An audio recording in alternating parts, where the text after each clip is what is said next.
नमस्ते, welcome to today's session. आज हम काफ़ी इम्पोर्टेंट चीज़ समझेंगे, 3 bodies and 5 sheeps.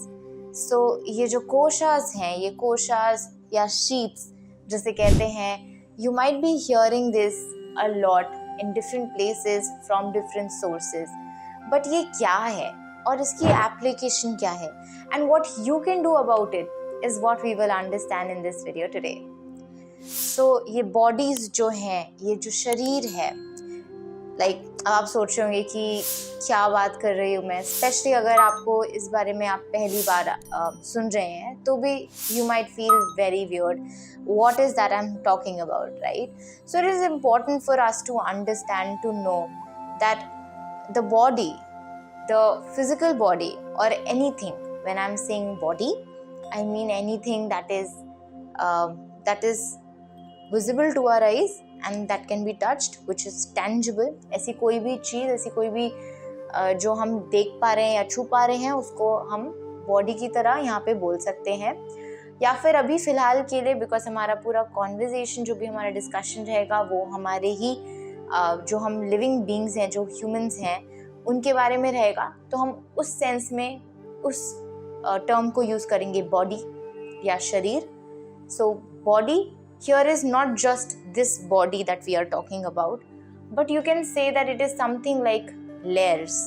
So these layers or things that you might not be able to see from the eye, so all of that can be called as sharir. अलग अलग layer होते हैं ये जो शरीर है, all of these come with all of us have it, different forms and different functions are there, पर कुछ बेसिक जो फंक्शन रहता है और उसका कैसे कनेक्शन है is all that we will understand today. So नमस्ते, मेरा नाम है doctor Shri Goyal and we will be understanding something about our own spiritual nature or our own physical nature. So why is this important actually? योग में अगर हम देखें तो हमें ये जानना काफ़ी ज़रूरी होता है कि what is that we are made of. अगर हम बहुत फिजिकल नेचर के फॉर्म में कहें, अगर हम थॉट के सेंस में कहें, not the eternal sense, because in eternal truth it is all one, it is all indivisible, it is one infinite energy, या एनर्जी भी इसे कहना शायद सही नहीं रहेगा, but that one some would call it nothing, या फिर इसके अलग अलग नाम है, ब्रह्मांड, आत्मा, ये सब जो भी है हम इसे ऐसे कह सकते हैं, इनफाइनाइट। तो इन सारे शब्दों से हम इसे समझ सकते हैं। And that in itself does not have form, it does not have any function, it does not do anything, it is a non doer. और अगर हम उस सेंस में समझे, so all the creation that is there, it is here to act, it does things, right? The nature, प्रकृति जो है वो ये करती है। एंड जैसे हमने अपने प्रीवियस वीडियोस में डिस्कस किया है, we've discussed about गुणास, सत्व, रजस, तमस। सो प्रकृति, नेचर एक्ट्स, और the Maya acts through all these gunas, जब वो डिफरेंट फॉर्म्स में होती है, राइट? सो अगर उन्हीं फॉर्म्स को हम एक फिजिकल नेचर में देखें, एक ह्यूमन बीइंग में देखें, we can see that there are 3 main bodies that we can talk about. The one that we all see is the physical body, or we can also say स्थूल शरीर. The more inner layer, जो हमारा एक subtle body होता है, which we may not be able to see, is astral body या सूक्ष्म शरीर. And even more inner layer जो होता है, which is simply obviously not visible, is called कारण शरीर या causal body या casual body. So this is the blissful body. So this is where, and this is what we talk about जब हम समाधि की बात करते हैं, जब हम freedom, हम truth, हम सच्चित आनंद की बात करते हैं. So we have to understand all these bodies only to understand the functioning of ourselves and how yoga. So when we talk about yoga also, like just to reiterate, is not just आसन, but योग में सब कुछ आता है, प्राणायाम, आसन, यम, नियम, and you can have different forms of योग, be it bhakti yoga, jnana yoga, and all of that, right? So how can we use all these vehicle, which is the three bodies? How do we use these three bodies for our spiritual or our overall upliftment is why the three bodies may play an important role for us to understand. So when we talk about the physical body, there is food sheath, जो हमारा अन्नमय कोश होता है. तो हमारे जो total 5 sheath हैं, या आप कह सकते हैं 5 कोश हैं, वो हमारी इन 3 बॉडीज में डिवाइडेड है. जो हमारी फिजिकल बॉडी है, जो हमारी स्थूल शरीर है, उसमें हमारी आती है अन्नमय कोशा या फिर food sheath. Here we talk about the 5 elements. So when we talk about 5 elements, we're actually talking only about the food sheath, the annamaya kosha, the physical body. As we progress towards the other bodies, there are so many more elements, and you will learn about that today. So the 5 elements that we talk about, जल, पृथ्वी, अग्नि, वायु और आकाश, ये सब जो है ये आपके जो फिजिकल बॉडी में है उसमें आता है. It is essentially, you can say it is controlled, or it is having the function of that of the physical body when we talk about food, diet and all of that, right? Then the next body that we talk about is the सूक्ष्म शरीर या astral body. It has 3 कोश. तो हम ये कोश जो है अच्छे से समझ लेते हैं. इसमें जो हमारी astral body, इसमें हमारी 3 कोशा होती हैं. एक होती है हमारा प्राणमय कोशा, which is the vital sheath.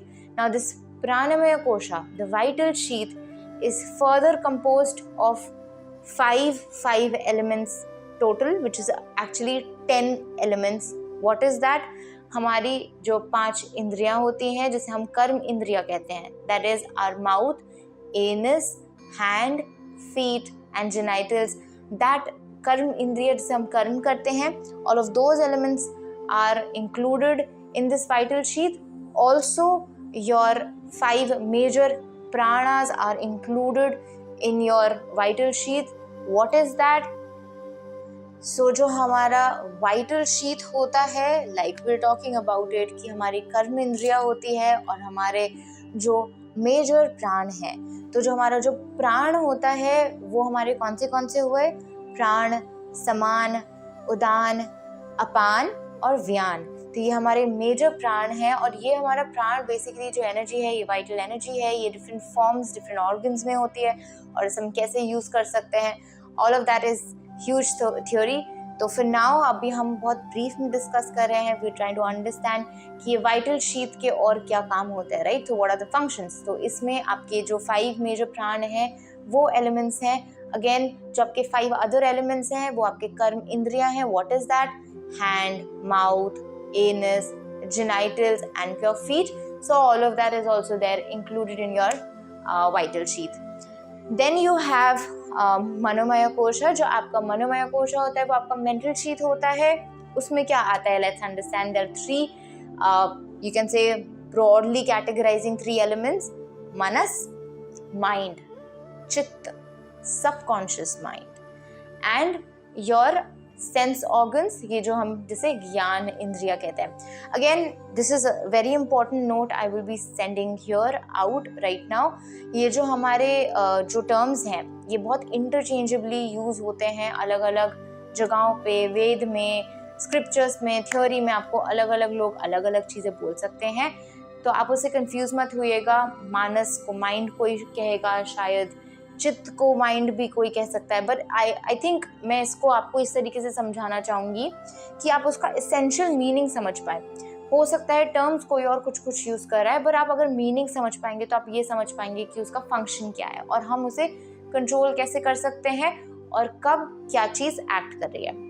तो जब हम वर्ड मानस या माइंड यूज़ कर रहे हैं तो उसका मतलब है वो चीज़ जो डाउट कर पा रही है, जो सोच रही है. आप इसको एक थॉट फॉर्म भी बोल सकते हैं. जो एग्जिस्टेंस को देख पा रही है, समझ पा रही है, आप ऐसे कह सकते हैं. थिंकिंग और doubting, that is what you can call mind. The second which is your चित्त, जो सबकॉन्शियस माइंड है, deals with your memories. Now this word has been used obviously. जो सबकॉन्शियस माइंड है ये तो अलग अलग लोग यूज़ करते ही हैं, पर इसका जो हिंदी वर्ड है जो या संस्कृत वर्ड है जो चित्त है वो अलग अलग वर्ड्स सब यूज़ कर सकते हैं, राइट? तो बट सबकॉन्शियस माइंड जो हमारा रहता है इसमें, that deals with your memories. It is all about something that is deep in the past, which goes beyond this. Sometimes it goes also beyond your very present life, also can also go to your past life, right? So all of that is your subconscious mind. Then जो हमारी ज्ञान इंद्रियां रहती हैं वो हमारी 5 रहती ही हैं. हमारे जो भी सेंस ऑर्गन्स रहते हैं, जो हमारे 5 रहते हैं, वो हमारे ज्ञान इंद्रिय में आते हैं. और ये सारी जो चीज़ें हैं, ये जो हमारा मनोमय कोशा है, ये हमारी मेंटल शीट बनाता है, and it is responsible for our emotions. So the astral body that I'm talking about, having all the 3 sheets, which is Manomaya Kosha, Vijnanamaya Kosha, and your Pranamaya Kosha, basically they talk about 19 elements that it is made of, including your karma. So what all it holds. जब आपकी astral body है, वो क्या क्या hold करती है? आपके emotions, आपके कर्म, आपकी thinking, आपकी thought, and आपकी identity, personality. तो विज्ञानमय कोशा जो आपकी 3rd शीट होती है, it is called the intellectual sheath. It comprises of बुद्धि, intellect, which basically is something that analyses. जब हम एनालिटिकल होते हैं, that is the element that we are talking about in here. And second very important thing is अहंकार, ego. Ego पे हम काफ़ी बात कर सकते हैं, but I will keep it short to make you understand that ego, obviously जो हम I की बात करते हैं वो तो है, but ego per se concept का मतलब होता है identification, saying that this is separate from this. जब हम I बोलते हैं तो हमने एक separation create कर दिया, right? कि ये ऐसा है और ये ऐसा नहीं है, तो हमने separation create कर दिया. So the moment we talk about ego, it talks about I-ness, mine, and separation. Now this is the biggest challenge, this is the biggest problem, this is the biggest thing which becomes the problem for suffering, for जो भी truth है, जो eternal truth है, जो छुपा रहा है, वो ego ही है.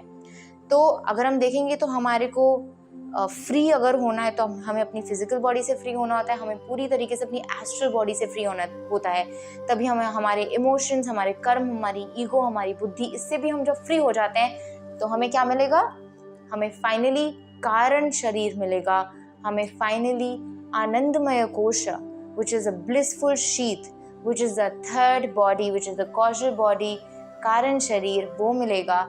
और जो आपकी कारण शरीर होती है वो समाधि वाली स्टेट होती है, which is only blissful. The only element it has is bliss.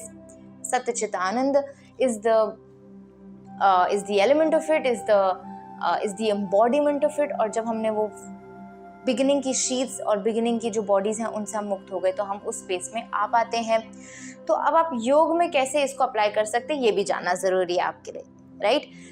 So how can you take control and how can you be more aware of your physical body or your Annamaya Kosha is through proper diet and asana.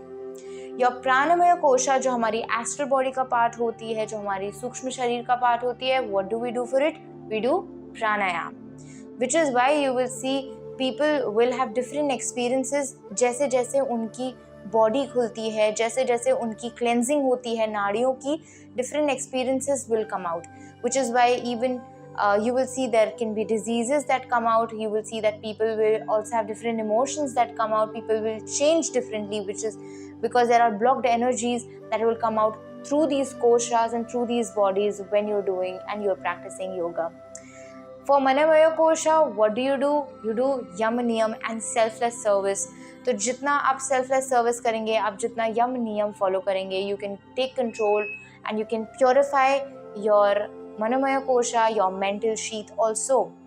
For intellectual sheath, what do you do in yogic practices? You do meditation and right inquiry. What is Vicharana? Vicharana is right inquiry. What is right inquiry? To ask, who am I? When you sit in meditation, you can actually go on asking who am I, and you can follow the principle of neti neti to negate all that you think, all the thoughts that come, and to keep negating, to come to the ultimate and eternal truth of what you really are, what the truth really is. I am. And then that is why हम जाते हैं अपने Anandamaya Kosha में our blissful sheath, which is all about Samadhi, which is all about Turiya state already. तो वो liberated state है. And this is how yoga talks about all of these sheaths, all of these bodies, and how one can purify from every into every sheath, into every body, and you can actually use it for your benefit also. So I really tried explaining आपको अलग अलग body, अलग शीत, अलग कोशास और कैसे आप योग में उसको अप्लाई करके उसे यूज़ कर सकते हैं. एक छोटा सा एग्जाम्पल ज़रूर देना चाहूँगी जिससे आप प्रैक्टिकली अपनी लाइफ में देख सकते हैं how all these sheets are actually connected and they are in action all the time. So giving you a scenario where you see an apple. जब आपने एप्पल देखा तो आपकी जो ज्ञान इंद्रियां हैं जिसके बारे में हमने बात किया था, जैसे आपने आंखों से देखा एप्पल को और आपने अपने हाथों से, अगर हम प्राणमय कोश की बात करें, और आपने छुआ, अच्छा ये एप्पल है, so you use your hands, you use your karm indri, you use your gyan indri to identify that there is something like this which is maybe an apple. Now your mind, manas, will come into play asking what is this. It will doubt. Here the information is relayed to your Vijnanamaya Kosha, the intellectual sheath, goes to buddhi, the intellect, wherein it tries to analyze, but it cannot analyze on its own, so the information is relayed back, it is given back to your subconscious mind, and in subconscious mind the previous information is stored and वहाँ से information आती है. This is very much neurological, by the way. This is very much how our nervous system and how our body actually works. So it's not just yogic but also medical, by the way. So then the information is relayed. It is coming from your subconscious mind, और जितनी भी आपके पास पुरानी information है उससे आपको बताया जाएगा कि ऐसे ऐसे features है तो ऐसा ऐसा हो सकता है. Now this information is gone to your intellect and your mind, your manas and your intellect, which is, अगर हम बात कर रहे हैं तो दोनों कौन से दोनों कोशा हो गए आपके, आपका हो गया मनोमय कोशा और विज्ञानमय कोशा. तो these are all the sheets, these are all the layers that are being used, right? कितने सारे हमारे layers use हो रहे हैं, तो यहाँ पे वो layer use होएगा और वहाँ से information है कि अच्छा ये एप्पल है. Now our ahankar, our ego comes into play saying that I know that this is apple and this is not orange or whatever. So now this I comes into play. Now this separation comes into play, that we have given this apple also an identity, we have given myself also an identity, we have given this thing also an identity, and that's exactly where the separation happens. That's where the labels are coming into play, and that's where we are able to divide and we are able to see things differently and separately. तो ये एक छोटा सा example था, ये एक छोटी सी तरीका था ये दिखाने के लिए कैसे हमारे शीट्स हमारे साथ हमेशा कैसे एक्ट करते हैं. But to be able to see beyond these sheets is where the liberation is where the truth is, and this is where bliss is, to be able to see things for what they are and not what the mind perceives it to be. So ये थोड़ा सा practical, I try to put the information to you, and I hope this helps, and I hope आप इसको और practically use कर सकते हो अपनी life में and actually ये आपको help करे. Thank you so much for staying for the video, and I hope to see you again in another video. Namaste.